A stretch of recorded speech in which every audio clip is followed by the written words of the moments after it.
마라와 같은 인생을 변화시키는 하나님이란 제목으로 따뜻한 복음 7번째 시간 말씀을 나누겠습니다.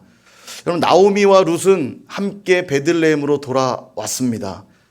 두 사람 다 그 여정이 결코 쉽지는 않았지만, 그리고 앞으로의 삶이 고난의 여정임이 분명했지만, 두 사람 다 과부잖아요. 경제적으로 어렵잖아요. 뻔히 그들의 살아갈 삶이 고난의 삶인 게 분명하지만, 두 사람은 이제 단순한 가족을 넘어서 신앙으로 묶인 신앙 공동체가 되었습니다. 그러니까 그 힘든 시간들을 이제는 서로에게 큰 힘과 위로가 되겠죠. 정말 그렇습니다. 우리가 누구와 함께 하느냐가 참 중요한 것 같아요. 사랑하는 사람과 함께 한다면 초가 삼간도 천국이 되겠고요. 미운 사람과 함께 있다면 왕궁에 있어도 거기는 아마 지옥이 되지 않겠습니까?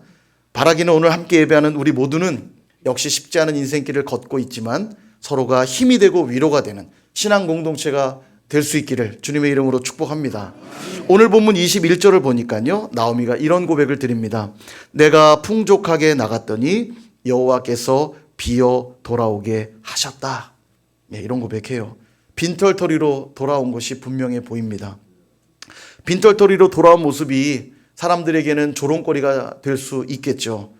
그렇다고 돌아온 베들레헴에 숨겨놓은 재산이 있거나 땅이 있거나 가족들이 있는 것도 아닌데 도대체 그들이 돌아온 이유가 뭘까요? 우리가 이미 살펴보았던 1장 6절의 말씀을 보면 이렇게 고백합니다.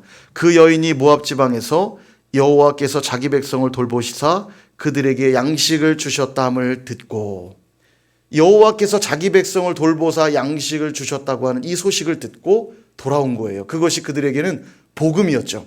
나오미에겐 이게 복음입니다. 양식을 주셨다는 단순한 정보를 넘어서 여호와께서 자기 백성을 돌보고 계신다는 이 소식을 듣고는 나오미가 결단을 합니다. 그래, 내가 하나님의 은혜를 벗어나 이곳까지 왔지.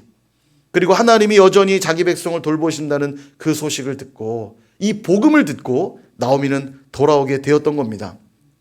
여러분, 사막에서 길을 잃고 먹을 양식들을 다 잃어버린 사람에겐 무엇이 제일 필요할까요?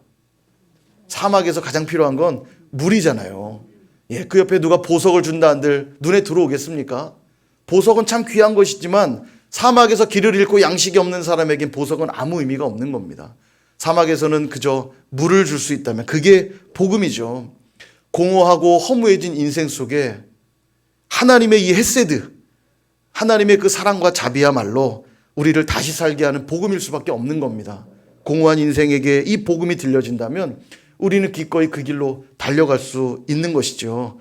그러므로 다함이 없는 그 하나님의 사랑을 발견하시고 그 길로 나아가는 저와 여러분 되기를 축원드립니다. 그렇게 나오미는 이 복음을 발견하고는요, 베들레헴으로 돌아오게 됩니다. 다 잃은 것 같고 또 다 잃어버려 이미 늦은 것 같아 보여도 하나님의 사랑을 발견하고 그 복음을 깨닫기만 하면 결코 늦은 것이 아닙니다. 어느 때라도 복음을 발견하기만 하면 결코 늦은 게 아니에요. 그래서 나오미와 룻은 용기 내어 베들레헴으로 출발을 합니다. 이제 복음을 발견했으니 돌아오는 그 길이 탄탄대로면 참 좋을 텐데, 두 여인이 돌아오기에는 그 여정이 결코 쉬운 여정이 아니었습니다. 지난 말씀 때 이미 살펴봤습니다만 그들이 돌아오는 길은 굉장히 힘든 길이에요. 사사기 5장에 보면 드보라의 노래라고 나오거든요. 이 룻기의 배경은 사사시대입니다. 사사시대의 배경이 어떠냐면 드보라의 노래에 보면 이런 표현이 나와요. 대로가 비었고 행인들은 오솔길로 다녔도다. 대로에 사람들이 다녀야 되는데 대로가 텅 비어서 오솔길, 사람들이 보지 않는 숨어 다니는 오솔길로 다녔대요. 왜 그랬냐면 치안이 불안정했거든요. 대로에는 늘 강도가 있으니까 대로로 갈 수가 없고 오솔길로만 다니는 거예요. 그게 사사시대의 배경입니다. 그러니 두 여인이 베들레헴으로 오는 길이 얼마나 무섭고 두려웠겠습니까? 또 광야를 통과해야 되는 길이었어요. 낮에는 아주 강렬한 햇빛, 40도 50도를 육박하는 뜨거운 햇빛과 싸워야 되고, 밤이 되면 애이는 추위, 영하 20도 30도를 웃도는 이 엄청난 추위와 싸워야만 됐고요.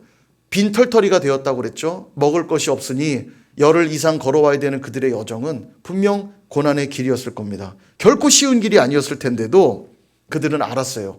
베들레헴, 떡집이라고 그랬죠. 베트레헴, 떡집이란 이름을 가진 이 마을로 돌아올 수밖에 없는 것은 바로 생명의 떡이 그곳밖에 없다는 걸 알았기 때문에, 이 어려운 과정이 있는 것을 알면서도 굳굳하게 그 길을 걸어온 것입니다. 여러분, 생명의 길이 딱 그래요. 편안하고 좋아 보이니까 가는 게 아닙니다. 그 길은 좁은 문과 같고 그 길은 좁고 협착하여 찾는 이들이 적다고 그랬어요. 너무너무 힘든 길인데 왜 우리는 굳이 그 좁은 길로 가려고 그럴까요? 그 길 끝에만 생명이 있기 때문입니다. 그 길 끝에만 진짜가 있기 때문에 포기할 수가 없는 거예요. 저 여러분들도 동일하지 않습니까? 이 세상 살면서 예수를 믿고 살아간다는 것이 결코 쉬운 일이 아닐 것입니다. 그 길에는 고난도 있고요. 세상 사람들의 조롱도 있을 수 있습니다. 많은 손해를 감수해야 될 수도 있어요. 그럼에도 불구하고 그 길을 걷는 이유가 무엇입니까? 그 길 끝에만 참 생명이 있기 때문입니다. 이 길로 가야만 집이 나오는데 그 길이 어둡다고, 그 길이 험하다고 그 가는 길을 포기할 분 여기 계십니까? 그 길이 아니면 집을 못 가는데요. 어떤 상황을 겪더라도 그 길로 집에 돌아가지 않겠습니까? 나오미와 룻도 동일해요. 하나님의 햇새들을 발견했기 때문에 어려운 여정인 걸 알지만 무작정 베들레헴으로 가는 겁니다. 사랑하는 여러분, 어떤 상황, 어떤 조건에도 예수 그리스도를 따르는 이 복음의 길을 포기하지 않고 끝까지 따라갈 수 있기를 주님의 이름으로 축원드립니다. 그렇게 베들레헴으로 어렵게 돌아왔는데요. 나오미를 기다리고 있는 건 사람들의 불편한 시선이었습니다. 룻기를 시작할 때 보면 나오미의 죽은 남편인 엘리멜렉을 뭐라고 소개하냐면 유다 베들레헴 에브라 사람 이렇게 소개합니다. 유다 베들레헴 에브라, 이 에브라 사람이란 표현은 그가 유력한 사람이었다라는 걸 가늠하게 하는 표현이에요. 이름만 대면 알만한 사람. 예를 들면 부평의 뭐 선일교회 그럼 선일교회 다 알죠?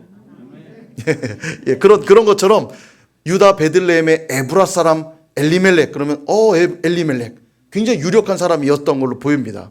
그리고 오늘 본문에서도 봤지만 내가 풍족하게 나갔다가 비어 돌아왔다는 표현을 보면 그들은 부자였던 걸로 보여요. 풍족한 사람들이었습니다. 그러니까 베들레헴 땅에서는 그들이 유력한 가문이었고 부유했던 사람이에요.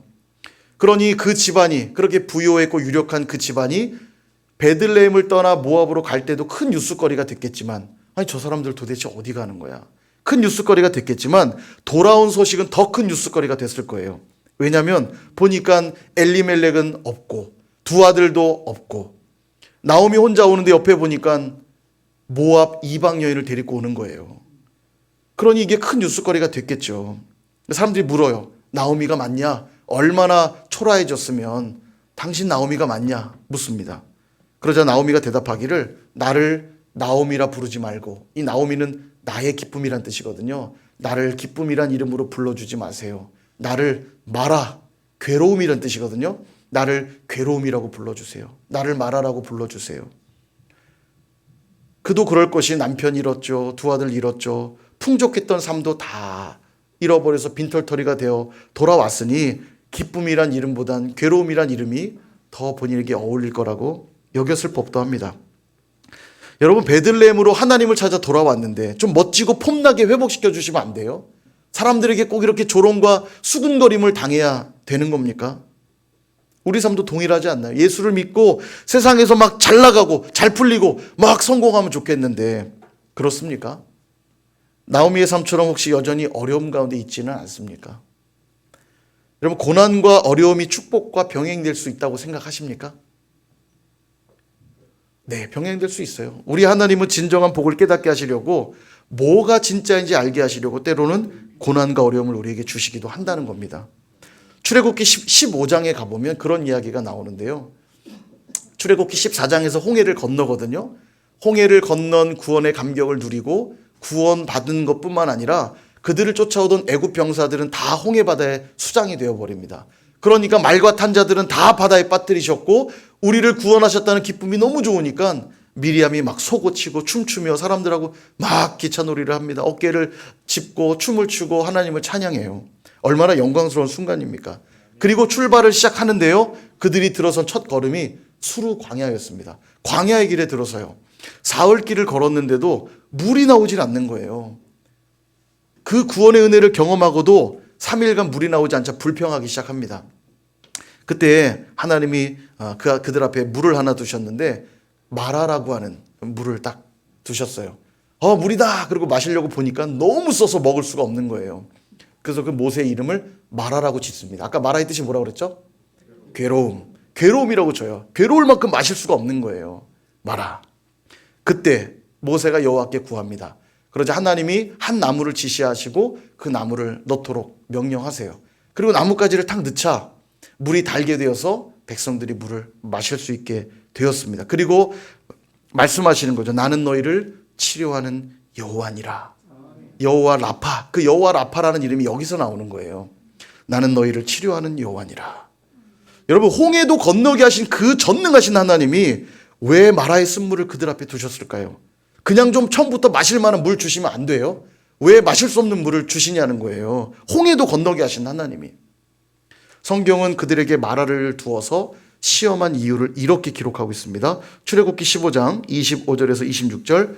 모세가 여호와께 부르짖었더니 여호와께서 그에게 한 나무를 가리키시니 그가 물에 던지니 물이 달게 되었더라. 거기서 여호와께서 그들을 위하여 법도와 율례를 정하시고 그들을 시험하실세 이르시되 너희가 너희 하나님 나 여호와의 말을 들어 순종하고 내가 보기에 의를 행하며 내 계명에 귀를 기울이며 내 모든 규례를 지키면 내가 애굽 사람에게 내린 모든 질병 중 하나도 너희에게 내리지 아니하리니 나는 너희를 치료하는 여호와임이라. 아멘. 여호와 라파 말씀하시는 거예요. 한마디로 정리하면 너희가 내 말을 듣고 순종하는지를 보기 위해서 너희들 앞에 마라를 두었다는 겁니다. 그리고 하나님의 명령에 따라 나뭇가지를 던졌을 때 마실 수 있는 물이 되는 걸 보면서 하나님이 기대하셨던 건 뭐냐면 이제 너희들이 긴 광야의 길을 걷게 될 텐데 마라와 같은 그런 고통의 시간들이 계속 될 텐데 그때마다 너희들이 내 말에 순종한다면 하나님의 치료가 너에게 임할 것이다. 이걸 깨닫게 하시려고 그들 앞에 마라를 두셨다는 거예요. 신앙생활을 하지 않는 저희 외삼촌이 예전에 제게 한번 물어요. 너희 가정은 열심히 사는데 왜 이렇게 매번 어렵냐. 저희 어머니 이제 남동생이거든요. 누나의 삶을 보니까 참 기구해요. 열심히 사는데도 늘 가난하고, 아니 예수를 믿는다며 신앙생활을 한다며 왜 예수님은 안 도와주냐, 누나를 왜 안 도와주냐, 왜 이렇게 어렵냐는 거예요. 본인이 이해가 되지 않으니까 제게 질문합니다. 좀 열심히 신앙생활하면 잘 돼야 되는 거 아니야? 실제 저희가 계속 어려웠거든요. 이제 돌아서 보니까 저희 아버지가 예수 믿게 하시려고 하나님이 계속 마라를 두시지 않았을까. 자, 여하튼 어려워요. 왜 그러냐는 거예요. 제가 대답했어요. 삼촌 생각해 보세요.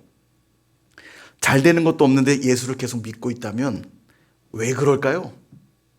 그게 진짜이기 때문입니다. 그게 진짜이기 때문에. 여러분 안 그런가요? 가정형편 어려워지면 아내도 버리고 남편 버리고 뭐 그러시나요? 집에 먹을 게 없으면 여보 안녕. 다음 생애에 만납시다. 그리고 헤어지세요? 안 그렇잖아요. 먹고 살기 힘들다고 자식 버리고, 그래 내가 왜 자식 낳아서 이 고생이냐. 저까지 거 내쫓고 우리끼리 편히 삽시다. 자식은 또 왜 그냥 부모 우리가 봉양해야 되냐면서 힘들다고 부모를, 죄악된 세상에서는 종종 있습니다만 상식적으로는 그런 일이 있을 수 없잖아요. 힘들고 어렵다고 가족 버리지 않잖아요. 힘들고 어려워도 포기할 수 없는 이유는 그들에게 내 생명의 가치가 있기 때문에 아무리 어려워도 가족들 버리지 않잖아요. 동일하지 않습니까? 신앙생활하면서 때로 힘들고 어렵기도 합니다만 힘들고 어렵다고 우리가 예수님 포기할 수 없어요. 왜냐? 예수님이 진짜니까요. 그거 알게 하시려고 때로는 마라와 같은 쓴물을 우리 앞에 두신다고요. 모든 상황이 좋을 때 잘하는 건 누구나 하는 겁니다. 그건 누구나 해요. 그러나 어렵고 힘든 상황에서도 잘하는 건 결코 쉽지 않습니다. 진짜인 것을 아는 자만 할 수 있는 거예요. 옆집을 종종 섬깁니다. 때마다 떡도 갖다 주고 과일도 갖다 주고 만나면 정말 다정하게 인사하고 손도 잡아주고 어머 축복합니다. 근데요 진짜 고난이 왔을 때 그 옆집 챙길까요? 안 챙겨요. 우리 가족 아니니까요. 아무리 힘들어도 가족은 포기하지 않는 것처럼 진짜라는 걸 알면 어떤 어려움과 역경이 와도 우린 포기하지 않는 겁니다. 이처럼 하나님의 말씀만이 진짜라는 걸 우리에게 알려주시려고 하나님 의도적으로 우리 앞에 마라와 같은 쓴물을 두실 때가 있다는 겁니다. 그래서 마라 같은 인생들이 하나님의 말씀으로만 치유된다는 걸 알려주시려고 우리를 그렇게 인도하신다는 것 여러분 기억하시고 믿으실 수 있기를 축원드립니다. 오늘 나오미도 이 마라의 쓴물 같은 상황에 놓여 있잖아요. 베들레헴으로 돌아왔는데 기껏 돌아왔더니 사람들의 수군거림, 사람들의 조롱, 그리고도 앞에 놓여있는 어려운 삶, 여전히 빈털터리죠. 뭐 가족이 있습니까? 아무것도 없어요. 마라와 같은 상황에 놓여있죠. 너무너무 괴로워요. 오죽하면 나의 이름을 이제는 나오미라 부르지 말고 마라라고 불러주세요. 젖는 자가 나를 괴롭게 하셨습니다. 그렇게 말하잖아요. 그게 나오미의 고백입니다. 21절을 보세요. 여호와께서 나를 징벌하셨고 젖는 자가 나를 괴롭게 하셨습니다. 이게 무슨 고백일까요? 하나님 제게 왜 이러십니까? 제가 뭘 그렇게 잘못했습니까? 제게 왜 이런 시련을 주시나요? 돌아왔잖아요. 좀 도와주시면 안 돼요? 라는 말일까요? 우리 종종 그런 기도 하잖아요. 조금 어려운 일 생기고 원하는 대로 일이 풀리지 않으면 문제의 원인을 내게서 찾지 않고 자꾸 하나님을 원망해요. 성숙하지 않은 자녀들 보면 딱 그렇습니다. 왜 나를 낳았냐고, 왜 나를 사랑하지 않냐고. 성숙하지 않은 자녀들 보면 종종 그러죠. 부모가 자녀를 향한 사랑이 변할 때가 있나요? 제가 보니까 안 변해요. 죽을 때까지요. 지금도 저희 부모님이 제 걱정하세요. 영상을 매일 보시면서 오늘도 조마조마 두근두근 말씀을 잘 전할까, 목회를 잘 할까, 두근두근. 그리고 예배 끝나면 또 아이고 주여 가슴을 쓸어내리시며. 부모, 자녀를 향한 사랑은 결코 식지 않는 것 같아요. 나이가 들어도. 근데 성숙하지 않은 자녀는 그걸 깨닫지 못하니까 불평해요. 왜 나를 낳았냐고, 왜 나를 사랑하지 않냐고. 오늘 나오미의 고백이 그런 말일까요? 아닙니다. 그렇지 않아요. 그 반대입니다. 하나님이 나를 치셨습니다. 전능자가 나를 괴롭게 하셨습니다. 이 말은 하나님을 원망하는 고백이 아니라 반대로 내가 하나님 앞에 죄인입니다라는 고백이에요. 이제서야 가만 뒤를 돌아보니까 내가 얼마나 철없는 존재였던지를 깨닫게 된 거예요.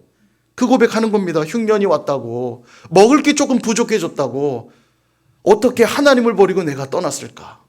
하나님이 주신 이 기업을 버리고 그저 먹을 게 조금 없다고 왜 내가 그 땅을 뒤로하고 모압 땅에 갔을까? 어떻게 먹을 게 좀 부족하다고 하나님을 버리죠? 근데 종종 그래요. 제가 대학 입시를 봐야 돼서 당분간 교회 못 나옵니다. 내가 취업해야 되니까 당분간 신앙생활 못해요. 내가 요즘 너무 힘들고 어려워서 당분간 신앙생활 못해요. 결혼하고 나서 할게요. 여러분, 그런 사람들이 많이 있지 않나요? 그렇게 모압에 가서 남편을 잃는 상황을 맞이합니다. 남편을 잃었으니 그 큰 고통을 겪으면서 하나님의 사랑을 다시 깨닫고, 그래 내가 잘못했지, 돌이켜야지 하는 게 아니라 빨리 두 아들을 모압 여자와 결혼시켜서 그 땅에 정착하기 위해서 두 아들을 모압 여자에게 결혼시킵니다. 하나님의 율법대로라면 그 또한 옳지 않은 모습이죠. 한마디로 정리하면 이 땅에서의 가치를 붙잡으려고 영원한 하나님 나라의 가치를 다 버리고 있었던 거죠. 지금 나오미는 그걸 회개하고 있는 거예요. 하나님, 제가 너무 철이 없었습니다. 그래서 하나님이 저를 괴롭게 하셨던 거 저 받아들입니다. 인정합니다. 저는 그런 존재입니다. 그렇다면 여러분, 하나님은 속 좁고 옹졸하셔서 우리가 조금 실수하고 부족하면 막 우리를 치시는 분이고 우리를 괴롭게 하시는 하나님인가요? 정말 그렇게 늘 우리를 심판만 하시는 하나님이신가요?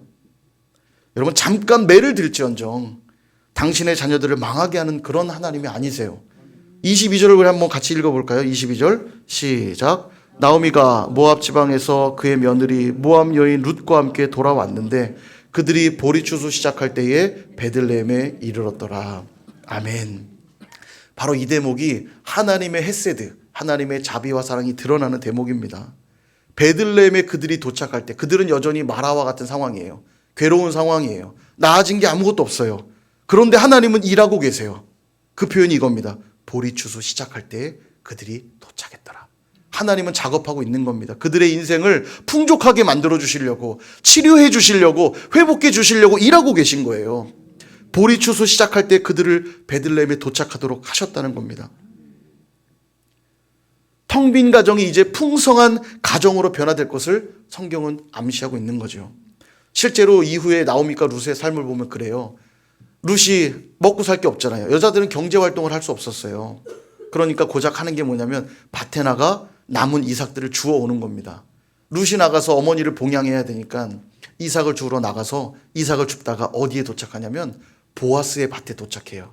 그리고 보아스의 밭에 떨어지는 이삭을 줍기 시작합니다. 왜냐하면 보리추수 시작했거든요. 그러니까 보아스가 열심히 보리추수를 하고 떨어진 이삭, 율법에 보면 이삭을 다 줍지 말라고 명령하거든요. 보아스는 그 말씀에 충실했던 사람이에요. 이삭을 다 줍지 않습니다. 그러니까 그 밭에 가면 이삭이 많죠. 다 안 주우니까요. 그러니까 열심히 룻이 주어서 먹고 사는 거예요. 그렇게 하나님의 특별한 은혜가 시작돼서 결국 보아스라고 하는 기업 물을 자를 만나게 되면서 가정을 이루고 자녀를 낳고, 분명 텅 빈 가정으로 돌아왔는데 돌아보니 땅이 회복되고 가정이 회복되고 자녀를 낳게 되고 모든 것이 풍족하게 변화된 것을 우린 보게 되는데, 그 시작이 오늘 뭐냐면 보리추수 시작할 때, 바로 이 표현이에요. 마라의 쓴물 앞에서도 하나님 말씀에 순종했을 때 치료의 은혜가 임하고 그 물을 마실 수 있었던 이스라엘 백성처럼, 마라와 같은 인생이 되었던 이 나오미도 하나님의 그 은혜와 사랑 앞에 돌아왔을 때 모든 것이 회복되는 은혜를 누렸다는 사실입니다. 그러므로 하나님의 손이 치신 것 같고 괴롭게 하는 것 같은 상황 속에서도 우리가 할 수 있는 고백은 딱 하나예요. 하나님, 우리는 당신의 은혜가 없으면 살 수 없습니다. 하나님, 당신이 치료해 주시지 않고 당신이 회복시켜 주시지 않으면 마라와 같은 내 인생은 아무런 소망이 없습니다. 그래서 우리는요, 그 길이 좁고 협착한 걸 알면서도 베들레헴을 향해 나아갈 수밖에 없고요, 하나님의 그 헤세드, 자비와 사랑을 향해 달려갈 수밖에 없는 것입니다. 여러분, 말씀을 정리하려고 합니다. 최근 인천 지역에 마라탕집이 많이 생기고요, 그 마라탕집에 우리 청소년들이 그렇게 꽉 차고 있다는 소식을 들었습니다. 여러분, 마라탕 좋아하세요? 예.